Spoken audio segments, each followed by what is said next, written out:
আজকে রবিবার। আমি এই সময় দেখো জামা কাপড়গুলো গুছিয়ে নিয়েছি।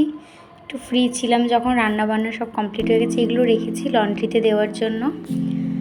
আজকে রান্না করেছি এটা দুদিনের ধরে ডাল আর উচ্ছে আলু ভাজা ছিল। তো ডালটা যদিও খাওয়া যায়নি পরে, আর উচ্ছে আলু ভাজাটা আমি খেয়েছি, আমার ভীষণ ভালো লাগে। সাথে কুঁদরি ভাজা আর মূলো শাক ভাজা। এখানে ভোলা মাছ ভেজে রেখেছি আর একটু কচু চিংড়ি নিয়েছিলাম, সেটা ভেজেছি। আজকে মেনুতে ছিল ভাত আর ভেটকি মাছের কালিয়া। এই দেখো, আমার সুন্দর করে পুজোও দেওয়া হয়ে গেছে 6টার সময়। এই যে এখন দেখছিলাম রাস্তা ধারে লোক যাচ্ছিল, এখন যেহেতু ট্রেন যাচ্ছে না সেহেতু একটু লোকের ভিড়টা কম। আর এই যে আমার স্বাদের এক টুকরো ব্যালকনি, যেখানে আমার সব সময় এখানে আসতে বেশি ভালো লাগে। দেখো, তোমাদের দাদাভাইকে খাবার বেড়ে দিয়েছি, এই যে ও খেতে বসে গেছে। এতটাই ফোন পাগল যে সবসময় ফোন ছাড়া কিছু বোঝে না। মন দিয়ে খাবার বেড়ে দিয়েছি, তার